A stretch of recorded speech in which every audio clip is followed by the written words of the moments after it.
Pozdravljeni. Predstavila vam bom referat, ki sem ga pripravila za simpozij Umetnost kritike. Referatu je naslov Razmerja moči in moči je prečrtano v kritiki.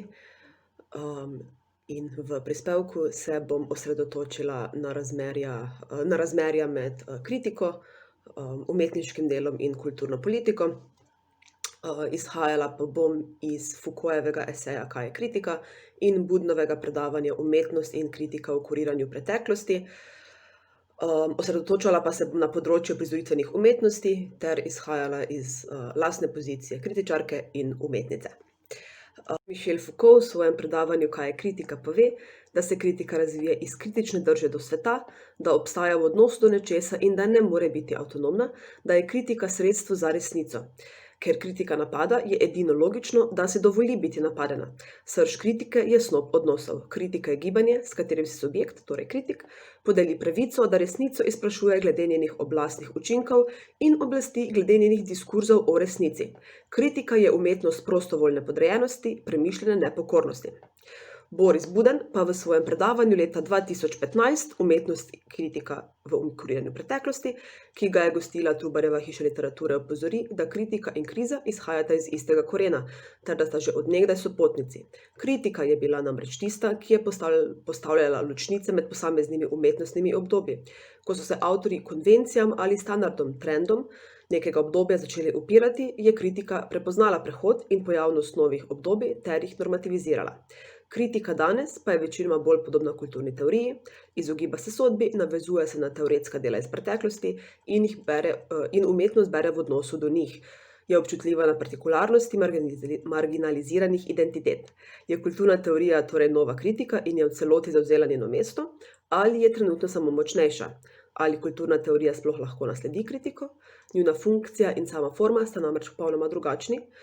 Kulturna teorija ne vzpostavlja neposrednega dialoga z ustvarjalci, vsaj ne v takšni meri, kot ga lahko kritika. Je to vzrok ali posledica, antikritične družbe, v kateri živimo?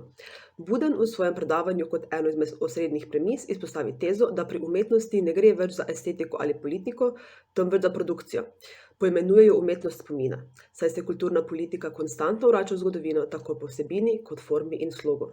Če na primer pogledamo repertoarje gledališč ali pa založniško ponudbo, kaj hitro ugotovimo, da je to v veliki meri res, saj prevladujejo biografije, ponatisi, novi prevodi, kanonskih del, uprizoritve kanonskih del ter dela časovno umeščena več desetletij v preteklost.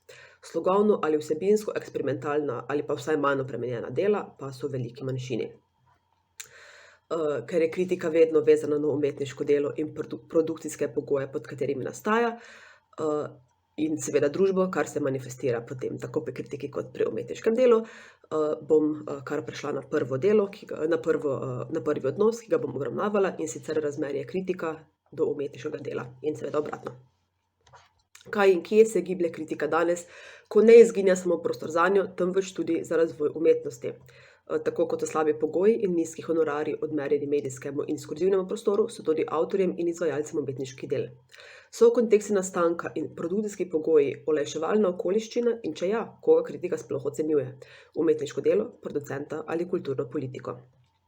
Ko Buden izpostavi, da v zadnjem času pišemo in objavljamo več kulturne teorije kot dejanske kritike, se mi zdi nujno izpostaviti, da eno ne more nadomestiti drugega, da je heterogenost pisal zelo pomembna in da morata obstajati obe formi refleksije, saj vsaka prinaša popolnoma drugo branje in recepcijo obravnavanega dela. Kot ustvarjalko, na primer, me zanima, kako kritičarka bere moje delo, kaj je kontekst postavljen ali ne, kje umanjka, kakšna je izvedba, in tako dalje. Prav tako pa me kot ustvarjalko zanima, kako moje delo rezonira z različnimi filozofskimi in družbenimi koncepti.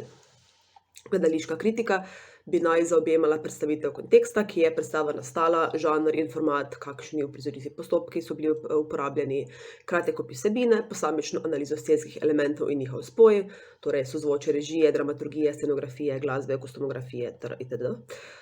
Analizo likov in igre ter končno sodbo z argumenti. Če recimo, kot primer, kot nek model, vsebine za kritiko, vzamemo pa visok vprašalnik, kar seveda ni nujno, pač samo za potrebe tega prispevka, ki bom izpostavila. Mora kritik odgovoriti na 48 iztočnic, kar v časopisni kritiki, ki je dolga cca 5000 znakov skupaj s presledki, tega pač preprosto ni mogoče zajeti. Drugo razmerje, ki ga bom obravnavala, je razmerje kritičarke do umetnice in ponovno obratno. V tem odnosu imamo dve plati iste zgodbe. Veliko projektov tako umetnice kot kritičarke morajo sprejeti, zato da lahko preživijo. V obeh primerih gre za delo, službo, izpolnjevanje pogodbenih obveznosti. Ne gre oziroma ne smeta biti sovražnici ali tekmici, prav tako pri nobeni ne gre za osebno agendo diskreditacije druge.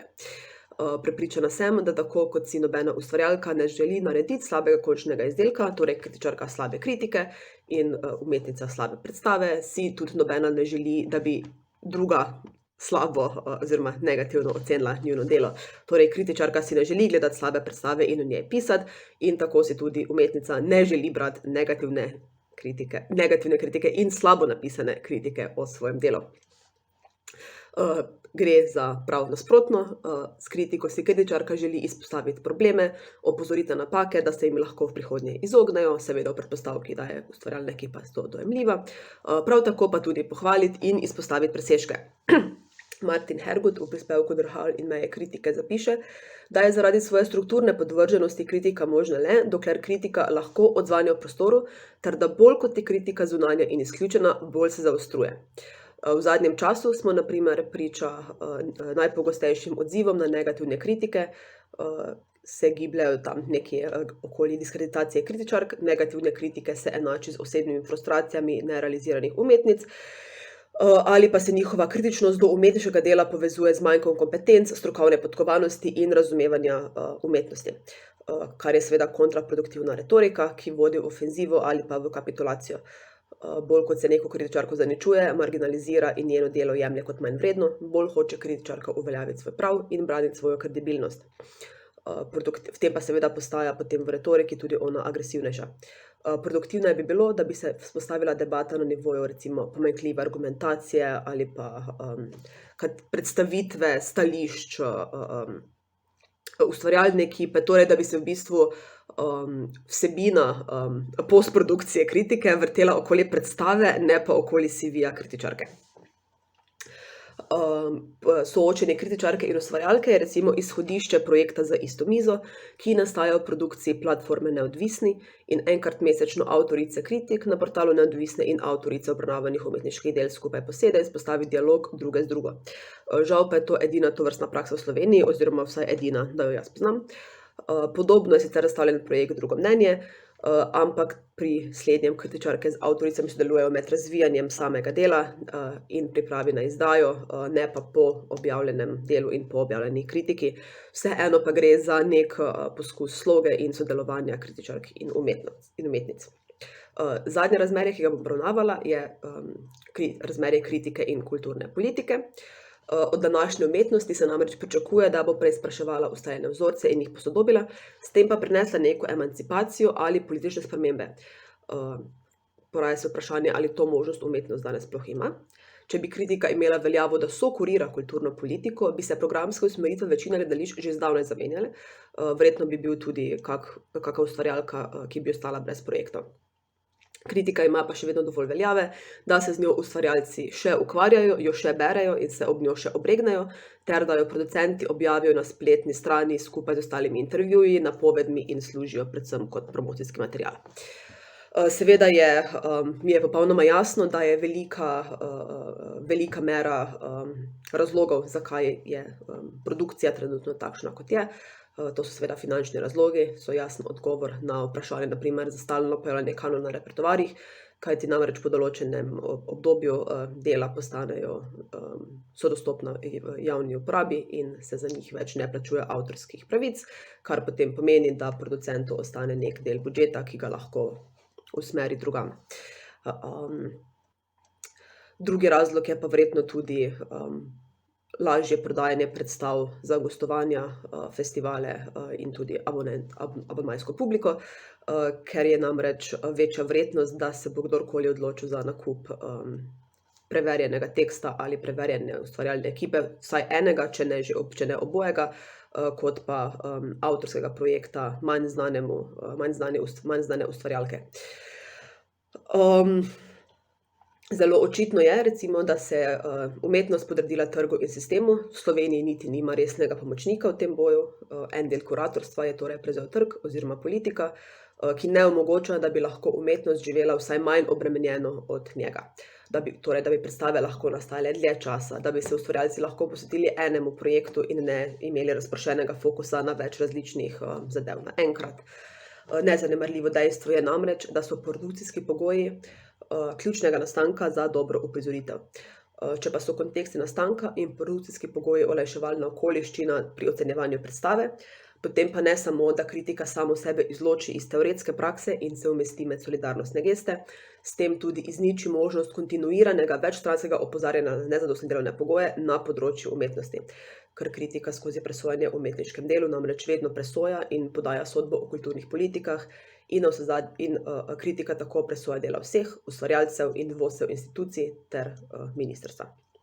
Na podlagi prebranega in napisanega si upam trditi, da o krizi kritike nima smisla govoriti samostojno, saj gre za krizo umetnosti in krizo družbe. Nihče od vpletenih de facto ne obstaja ločeno in neobremenjeno od ostalih in jih je zato nujno obravnavati kot celoto. In četudi bi se ustanovil nov spletni kritiški portal z neomejenimi financami in brez kakršnekoli omejitve števila znakov, časovnih omejitev, torej kako dolgo lahko nek tekst nastaja, če bi lahko pisal samo kritiko o tekstu in potem samo kritiko o režiji, dokler se produkcijski pogoji ne bi izboljšalo, bi kritike še vedno bolj ali manj ostajale negativne. In se kakorkoli ne bi se nič spremenilo. Hvala. To je to. Vabljeni k branju prispevka na spletni strani Trubarjeve hiše literature in lep pozdrav!